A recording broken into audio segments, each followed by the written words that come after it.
வணக்கம், welcome to Chitra Murali's kitchen. இன்னைக்கு என்ன ரெசிபி பார்க்க போறோம் அப்படின்னு பார்த்தீங்கன்னா, கோஸும் குடமிளகாயும் சேர்த்து ஒரு ரைஸ் தான் நம்ம பண்ண போறோம். ரொம்ப சிம்பிளாக டிஃபன் பாக்ஸ் கொடுக்குற மாதிரி டக்குன்னு பண்ணிடலாம். அதுக்கு ஃபர்ஸ்ட் வந்து கடாயில் எண்ணெய் விட்டுருக்கேன், அது நல்லா காஞ்சிட்டு இருக்கு. பட்டை, கிராம்பு, சீரகம், ஒரு வெங்காயம், ஒரு பச்சை மிளகா, பூண்டு ஒரு பல்லு, ஒரு அரை இன்ச்சுக்கு இஞ்சி.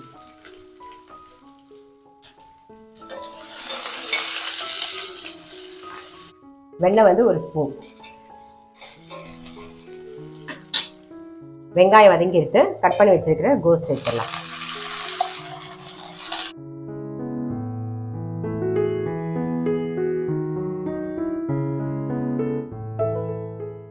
கோஸ் வந்து ஒரு 3/4 பாகம் வெந்திருக்கு. இப்போ வந்து நம்ம குடமிளகாயை சேர்த்துடலாம். நல்ல பெரிய சைஸ்ல ஒரே ஒரு குடமிளகா.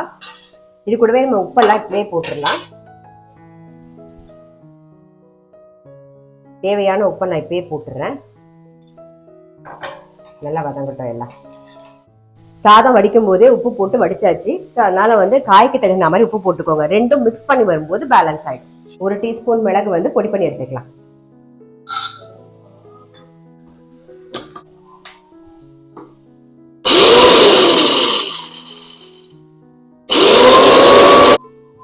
பாருங்க, மிளகு நல்லா பொடியாயிடுச்சு. இப்போ கோஸும் குடமிளகாயும் நல்லா வதங்கிடுச்சு. இப்போ என்ன பண்ண போறோம்னா, நான் வந்து தனியா மசாலா பொடி தான் போட போறேன். நம்ம மசாலா கொஞ்சம் தான் நம்ம தாளிச்சோம். ஸோ தனியா மசாலா பொடி போடுங்க, கரெக்டாக இருக்கும். இந்த அளவுக்கு எது தேவையோ, என்ன அளவு தேவையோ அந்த அளவு போட்டுக்கலாம். காயோடையே மிக்ஸ் பண்ணிடுங்க. ஆல்ரெடி வந்து காரத்துக்கு பச்சை மிளகா சேர்த்துருக்கோம். இப்போ வந்து மிளகு பொடி சேர்த்துக்கலாம்.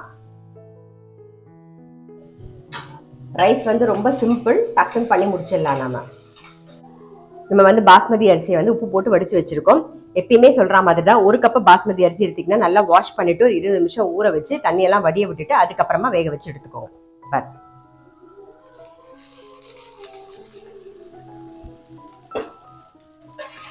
உடையாம கலரி விடுங்க, அவ்வளவுதான். மேலாக ஒரே ஒரு ஸ்பூன் வெண்ணெய். இந்த ரைஸ்க்கு வந்து நெய் விட வேண்டாம், நீங்க வெண்ணெய் போட்டீங்கன்னா நல்லா டேஸ்டா இருக்கும். இப்போ கொஞ்சம் கொத்தமல்லி போட்டுருவோம், அவ்வளோதான். நம்மளுடைய கோஸ் கேப்சிகம் ரைஸ் வந்து ரெடி. இதுக்கு வந்து ஏதாவது கிரேவி பண்ணீங்க, பன்னீர் கிரேவி இல்லை காலிஃப்ளவர் கிரேவி, ஏதாவது கிரேவி பண்ணி தொட்டு சாப்பிட்டீங்கன்னா ரொம்பவே டேஸ்டா இருக்கும். அப்படி ஒண்ணுமே இல்லைனாலும் அந்த மிளகோட காரத்தோட சாப்பிட்றதுக்கு ரொம்பவே நல்லா இருக்கும். ஸோ கண்டிப்பா வந்து ட்ரை பண்ணி பாருங்க. நான் அடுத்த வீடியோல சந்திக்கிறேன்.